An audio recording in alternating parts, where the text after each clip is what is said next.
Hola, ¿cómo estás? For today's video, we are going to be doing this lovely dress that has this little fringe effect that makes it so much easier to dance. Because nos encanta dance.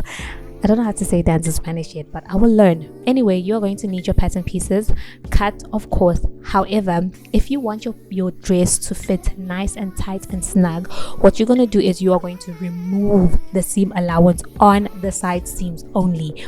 Everything else will be kept, but the side seam will be cut off, right? That's going to give you a super nice and tight dress.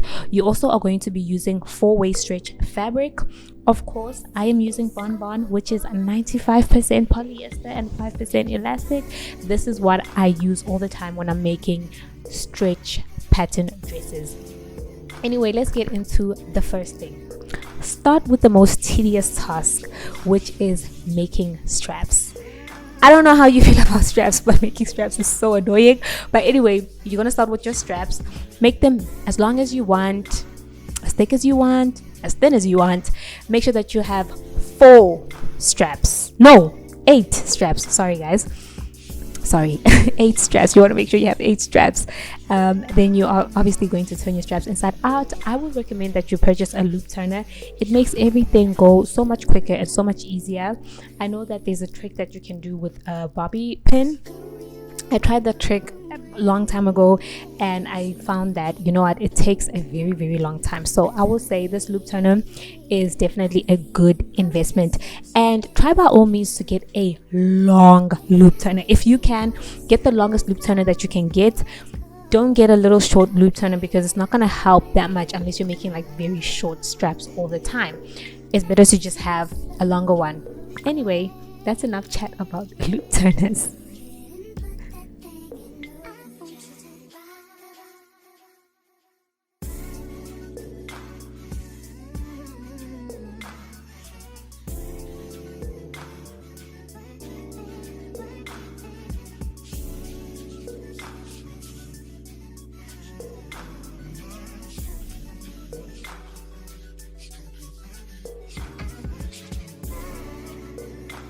When you're done with your straps, you are going to set them aside and you're going to take your 2 back pieces right sides together, and then you're going to sandwich your straps in between them. Now guys, I just want to say I am so sorry for this shot. I did not notice that my camera was all the way zoomed in, therefore not capturing the entire frame. I apologize and I am very sorry. This mistake will never happen again, I promise.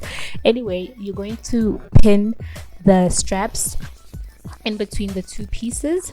If I was in the frame, you'd be able to see what I'm doing, but I think explaining it with words you guys will get the idea. So you're just pinning the top seam with the 2 straps sandwich in between.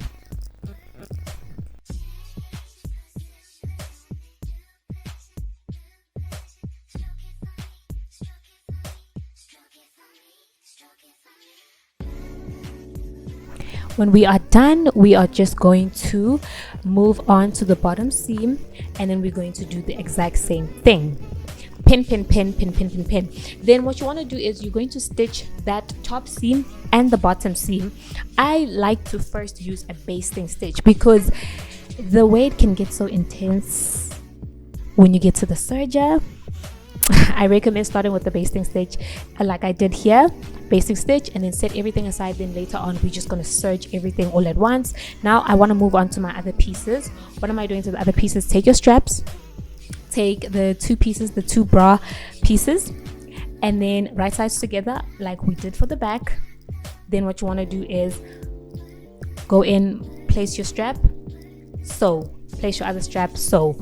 And you're doing that with all the pieces. The only thing that you're not sewing is the side seam. So I'm taking this middle piece and I'm going to sew around there, leaving the side seam.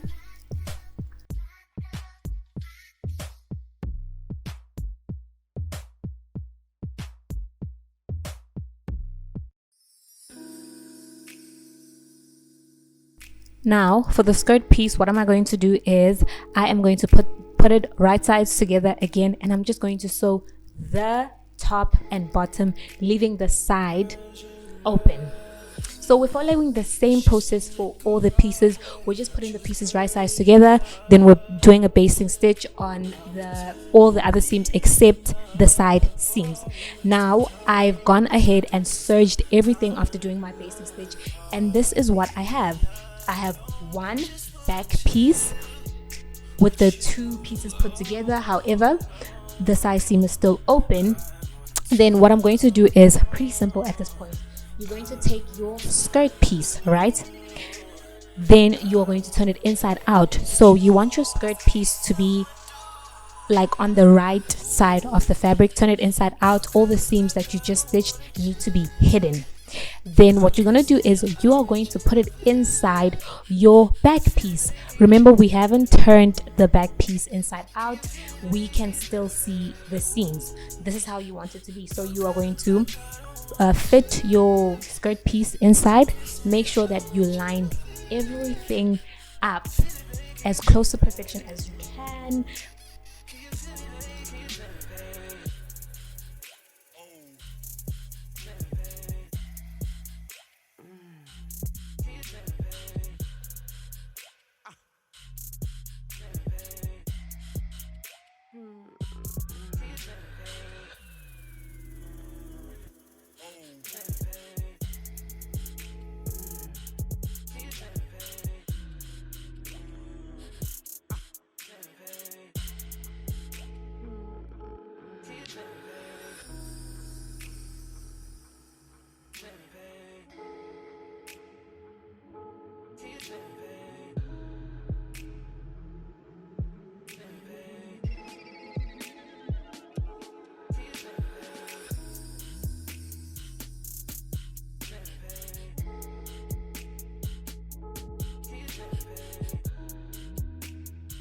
Now when I'm done pinning everything on, I'm done pinning my skirt, I'm just going to quickly go and do a basting stitch, and then on both sides, and then I'm going to leave a small opening because I'm going to use it to turn the dress inside out later. So that's the small opening.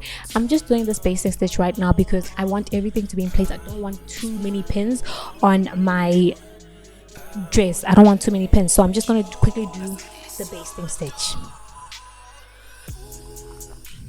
So when I'm done with the basting stitch, I'm going to follow the same process that I followed for fitting the skirt piece in, right?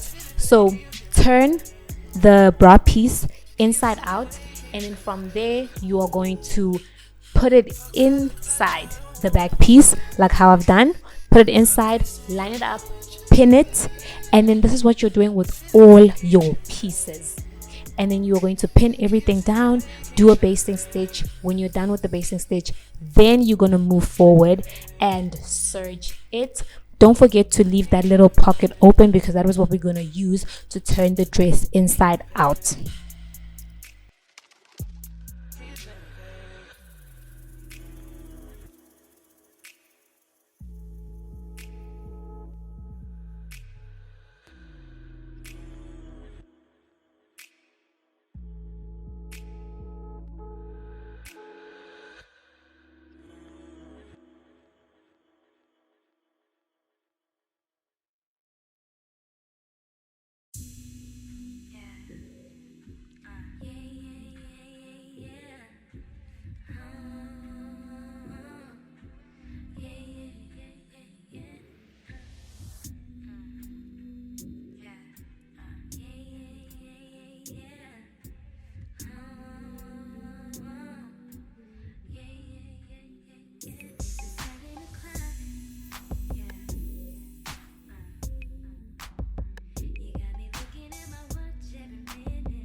basting stitch done. We're going to take it to the serger, serge the side seam. Don't forget to leave that small pocket opening so we can turn the dress inside out.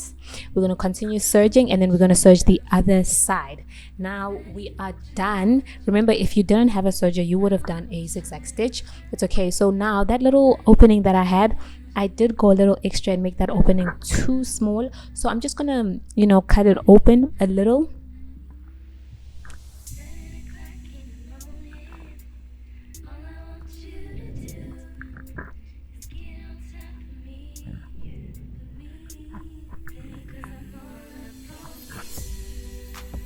When that opening is big enough, I'm going to start turning it inside out. So when you're turning it inside out, it's pretty simple. Just open that little pocket, grab the two pieces that are in between, and just start pulling. And also try and be very gentle with it and try to ease it, because that hole is small. The smaller the hole, the better, because then it's less, you know, sewing when you're done.